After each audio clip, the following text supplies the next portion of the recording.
Hey everybody, this is Tracy here with another edition of A View from Tracy's Point, and we are here to do a recap of This Is Us, Season 4, Episode 4, which was titled Flip a Coin.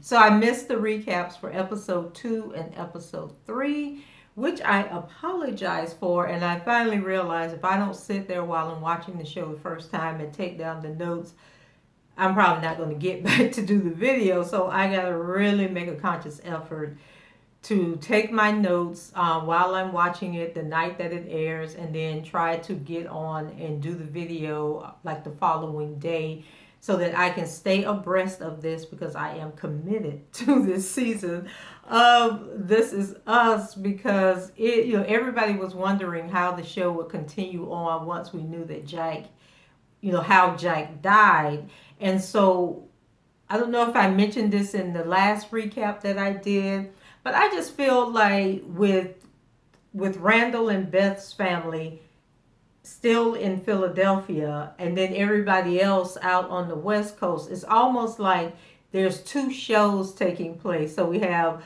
the show with Kevin and Kate, and then we have a show within the show of Beth and Randall's family. And I'm really enjoying the storylines about Beth and Randall far more than I'm enjoying the storylines about Kate and Kevin. So you guys let me know what you think about how like they don't even visit each other or don't even really seem to be talking to each other on the phone that much.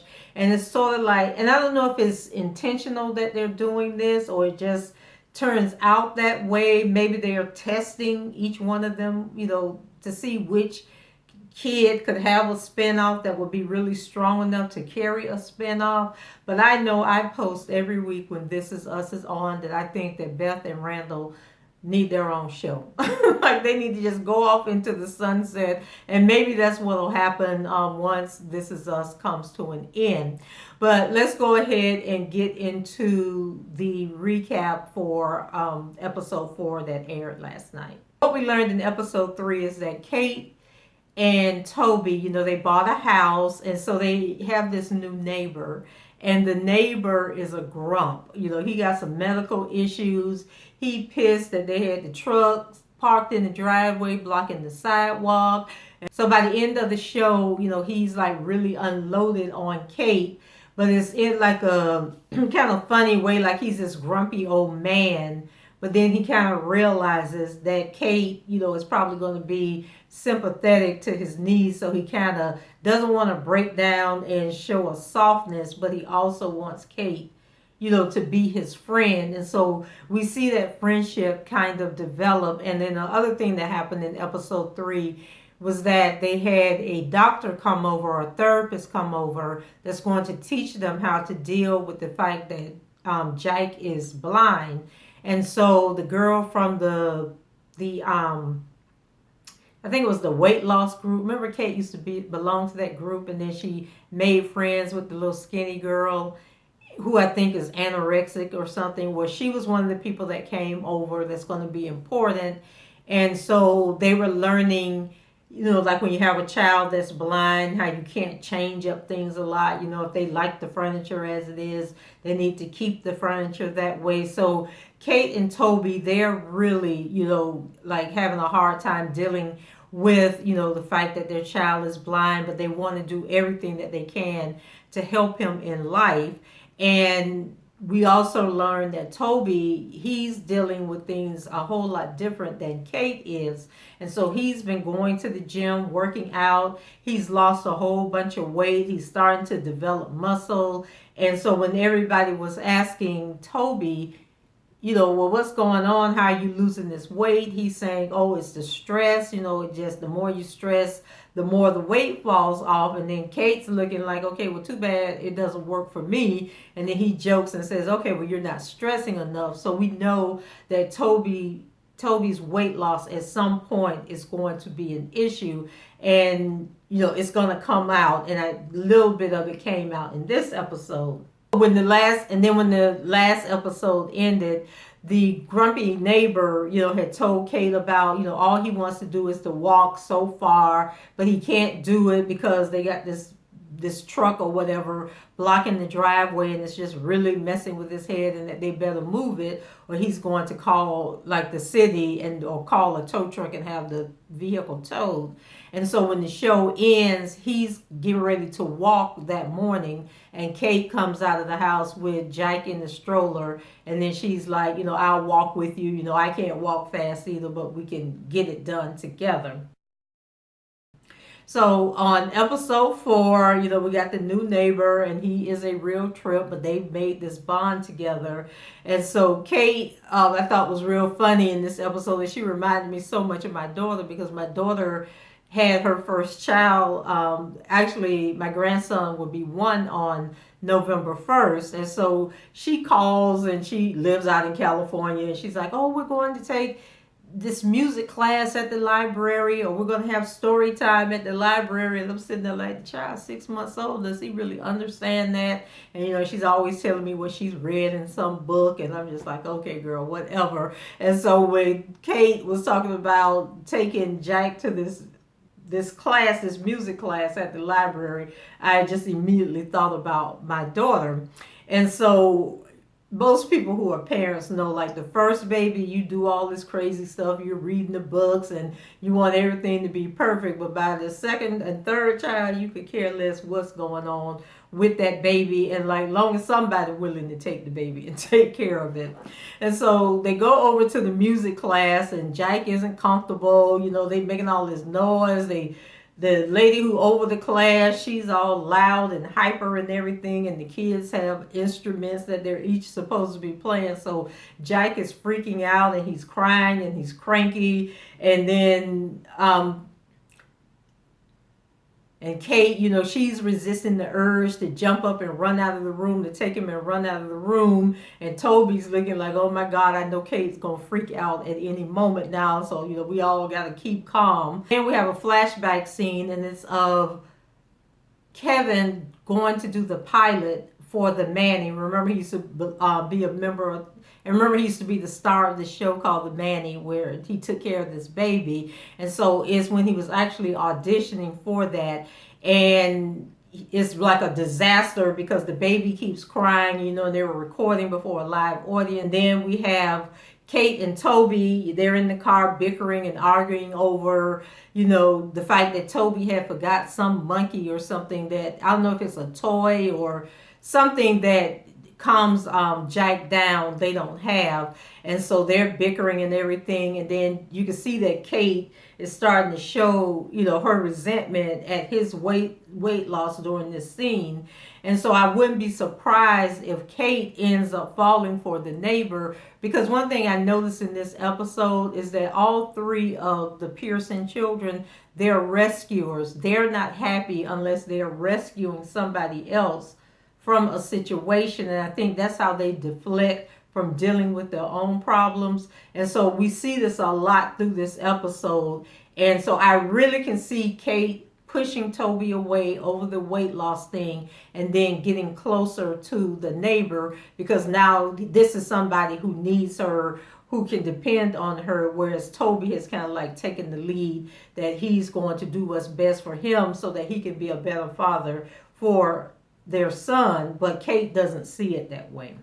Oh, and by the way, when I'm doing this, I've broken it up by the character, so I'm not going in the order that the show was. I'm coming at it from each character. Things simmer down as they're riding in the car, and then they decide that they're going to go to the beach instead of going back home and being sad and depressed that things didn't go well at the library. And another flashback scene is of Kate, and she goes to the record store, and she's trying to buy some music. And then the guy who works at the record store, he basically tells her, if you're going to be buying all this music, you can get a store discount. And so she thinks that the guy is hitting on her, which I think eventually we're going to find out he was.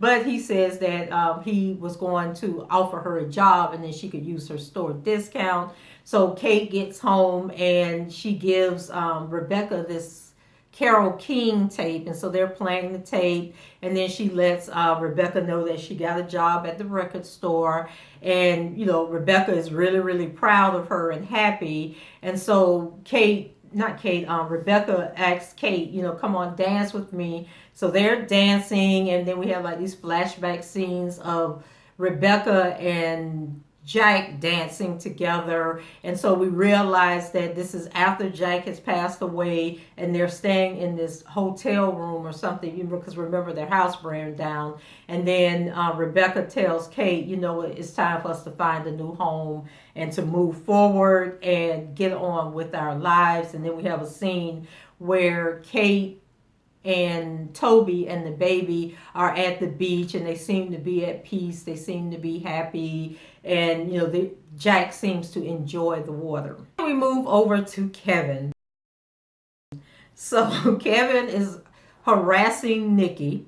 So we find out that Nicky is the one that remember Cassidy was at the it was something to do with the military personnel, or actually it was the PSTD. I don't know what it was. Maybe it was the AA meeting. It was some kind of meeting. Remember in the first episode when we were being introduced to all these new characters, and Cassidy is in this room, and somebody throws a brick through the window. So we learned that it was actually Nicky that threw this brick through the window, and then he ends up calling Kevin to bail him out of jail when he gets arrested. Kevin sends the money, and this is what happens in episode 2 and 3 that I didn't recap. So Kevin sends him the money, and then he keeps calling him to find out if he's okay, what happened, to cause him to get arrested. He needs details. And then we also find that Kevin had gotten a part in a movie, and then they later offered him the opportunity to try out for a bigger movie because the guy really liked him. And so Kevin has decided that Nicky is going to be the person that he rescues, because remember that we have this rescuing going on with all 3 of the kids. And so he's calling Nicky, trying to talk to Nicky to find out what's going on. Nicky is ignoring him. So then Kevin decides to show up at Nicky's door, and Nicky lives in this old rundown trailer that's falling apart. And so then Kevin takes it upon himself that he is going to get Nicky out of this situation. So he gets Nicky to go to this AA meeting with him, and Cassidy is actually at the AA meeting.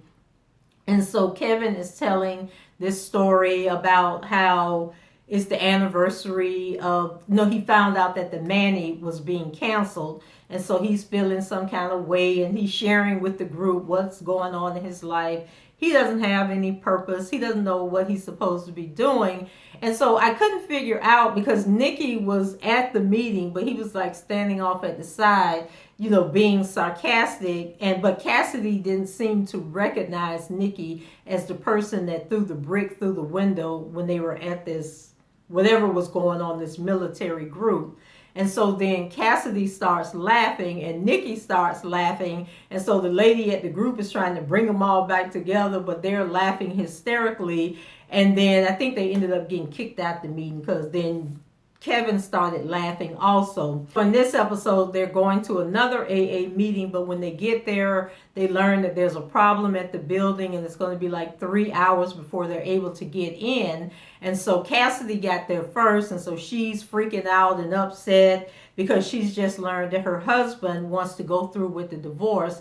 And remember in episode 1, she was suffering from PTSD, and she hit their child, and he told her to get out. So now he's decided that, he can't deal with her. He really wants a divorce.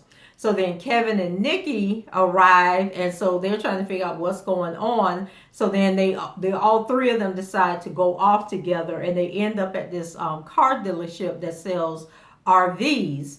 And so Kevin wants to replace Nicky's RV because it's falling apart, but Nicky doesn't want a new one, and he really wants Kevin to leave him alone and get out of his life. And so the sales guy comes over. He immediately recognizes Kevin from the Manny. And so the 2 of them get to talking, and then Kevin is like, oh, do you think you can get me a discount? And the guy's like, sure, come on inside, let's talk about it. So Kevin and Cassidy walk off with the sales guy, but Nicky's like standing in the background like, I just told this boy I did not want him to buy me anything, that I'm fine in the place that I live in. Like, how am I going to get rid of this guy? So then we're in the sales office, and Kevin and Cassidy are sitting there, and they're talking, and they're basically... And so Kevin's like, oh, I wonder who he's talking to on the phone, and, is he going to get me a good discount? And then Cassidy tells him, like, that man ain't in there trying to get you no discount. He's in there calling everybody he knows to let them know that Kevin Pearson is in the office, and, I just met him or whatever. So as they're talking, this lady walks up, and it turns out that she's the wife of the salesperson. And she's like, oh my God, my husband just called and told me that you were up here. And so Cassidy starts to watch their interaction together. And, because before that happened, her and Kevin was kind of like going back and forth, because Kevin was like all sad about the Manny ending, and Cassidy was telling him she's upset, about her divorce, and that she doesn't want, her marriage to end. And she felt like that was more important than this show that Kevin's not even on anymore, being canceled. And so, Cassidy's watching as Kevin is interacting with the sales guy's wife. And so she kind of softens up a little bit, because she sees that Kevin's a really compassionate person, and that he can be kind to a stranger. And so she's thinking like, okay, well, maybe he's not that, big of a prick, but then she's like, yeah, he really is one. So Kevin lets her know that, he's never been in the military, but he has had a divorce before, and so he can help her with that process. And then Cassidy tells him how her husband, proposed, and I think they were in France, and he gave her his mother's engagement ring or something. And so she was saying that she actually went and had a manicure done, and that was the first and only manicure that she had ever had. And so Kevin was looking like, yeah, you don't look like the type of woman that would be getting manicures. Then Kevin apologizes to Nicky, for being insensitive, and Nicky shares a story, because they're like all back in the car again, and they're heading back to the AA meeting. And so Nicky shares about how when he returned from the war, he had to deal with the fact that Jack was dead, that his family was gone, he was all alone, and that there was this woman that he was in love with named Sally. And so he went to Sally's apartment or house or wherever she lived at to propose to her, but she wasn't home. And so then Jack was like, oh my God, so what happened? Did you wait like 15 minutes or 20 minutes? What happened when she finally showed up? And Nicky's like, oh no, I left. I just took it as a sign that it wasn't meant to be. Like, I wasn't going to force it. That was, she wasn't there. So that was God's way of saying, this ain't happening. So then we have a flashback scene with Kevin, in the Manny pilot again. And he's sharing his fears with Kate. And, he's saying that he doesn't really want to be an actor, that he only started doing acting to cope with with losing Jack. But if they tell him, that he isn't going to get the job, he won't care. It won't be that big of a deal. And so he's kind of showing his insecurities, that I'd rather walk away than to have somebody tell me that I'm not good enough. So then back in the current day, Kevin asks Cassidy if she wants her husband back. And she says yes, that she does. And so then he declares, okay, well then we're going to make it happen. We're going to get him back. And she's looking at him like, what you got to do with this? And so she tells him that, she's sorry that the show had been canceled.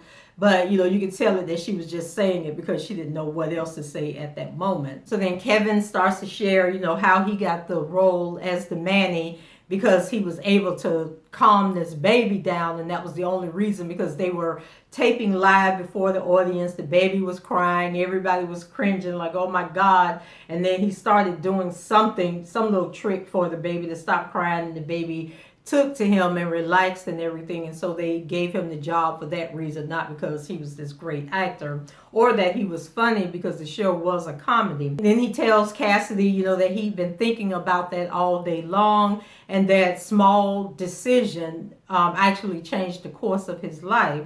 So then Kevin shows up with the RV trailer, and Nicky is upset. So it was like after all of this, after apologizing and all of that, Kevin still went after he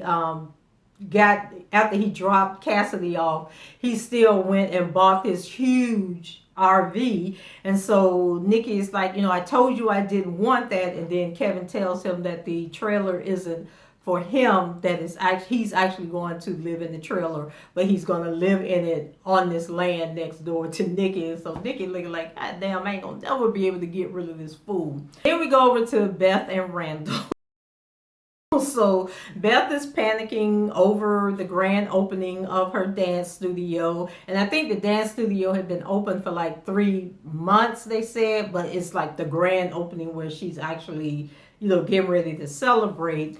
And so she's not only stressing over the fact that it's the grand opening, but also that her mother Carol is going to be there, as part of the celebration. And so Randall, is basically telling her, don't worry about it. I got your back. Your mom don't scare me. I'll stand up to her. I'll let her know, that this is your day.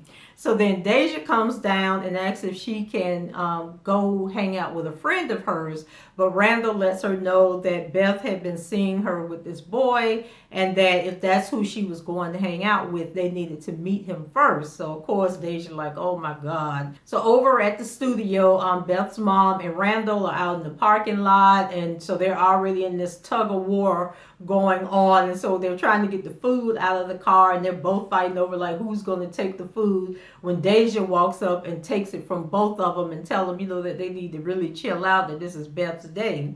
So then 30 minutes before the opening, they learn that something has died in the walls of the building, because they go inside and it's just, you can smell the stench. And so they call the guy in to check the building out. And so he finds out that a possum has died in the wall. But in order to get it out, I guess they would have to open the wall up, and they can't get it done, because she's expecting these people. Beth is freaking out, like, oh my God, what am I going to do? Then Malik arrives, because Deja has told him to come down to the center so he can meet, her dad and mom, her adoptive parents, because that's the only way that they can hang out together. So he shows up, and he has like this same confidence that Randall had as a child. And so there were these flashback scenes of when Rebecca and Carol actually met each other. They had went to the college campus, and so they were having lunch in the cafeteria with Beth and Randall. And then they end up abandoning them to go to class. So they're sitting there talking, getting to know each other, talking about, losing their spouses, because, Jake had passed away.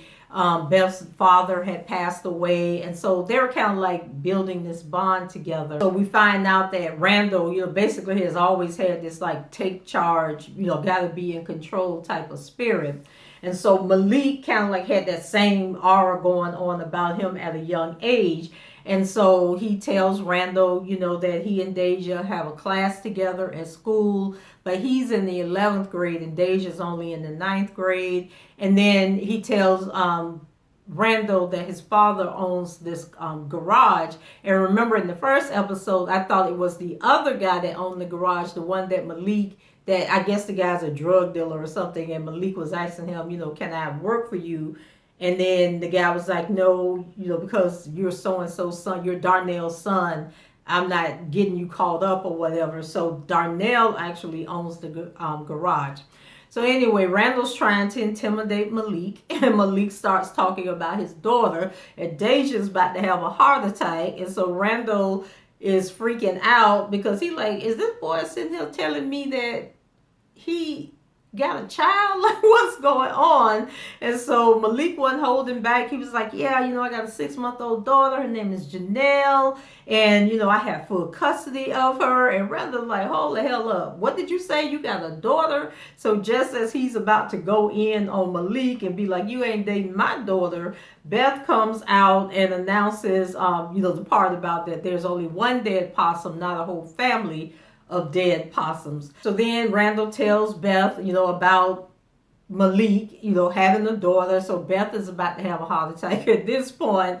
And so then the guy comes in and says, well, we can't get the carcass out without opening up the wall. And so Beth is starting to feel really insecure that this happened in front of her mom. And it's just another opportunity for her mom to say that she's a failure. But the mom, it's like, it's no big deal. We'll just cancel the event and have it at another time. People will understand. But Randall's like, no, we're not canceling. We're going to figure something out. He's determined to move forward. And I'm thinking to myself, y'all better go get a bottle of Fabuloso and put it in some boiling hot water and walk around that room to get that odor out. Because I'm telling y'all, it works. You get a pot of boiling water, and you pour in a few capfuls of Fabuloso and let it boil, and it will just clear out your whole house. So that's what they needed to do. But instead, they decided to move the event outdoors. And so it turned out to be really nice. And so Beth is doing like a dance routine that she's created. And then Randall, in his inferiority complex, he and Carol, they end up talking. And so once again, he's trying to defend Beth and defend their marriage. And then Carol looked at him and was like, in the beginning, I didn't think that you were strong enough to handle my daughter. But now that I've gotten to know you, I'm really proud of you. And I'm proud of the husband you were, I'm proud of the husband you are, the father you are, and the man that you've become. Like, I have nothing against you. And so Randall had this whole thing in his head, I guess, that this woman didn't like him, and he's always been on the defensive about that. And we have another flashback scene where the younger Beth comes into Randall's dorm room, and she asks him why did he give her a lemon. And so he told her that he noticed that when she ordered her Coke, that she put lemon in the Coke. And I thought that was sweet. And so the show ends in a flashback scene back to Rebecca and Kate in this hotel room or apartment or whatever they were staying in. And Kevin calls to let them know that he either is getting married or him and Sophie have gotten married. And so that's pretty much how the show ended. And then in the next episode, they're going to be going through, planning this celebration or this wedding for Kevin and Sophia. And then we'll probably get scenes of Beth and Randall's wedding as well. So guys, that's it for me. Are you enjoying season 4 thus far? Let me know what you thought about this episode. Leave your comments below, rate the video, and subscribe to the channel if you haven't done so already. And until the next time, I shall talk to you guys later. Bye-bye.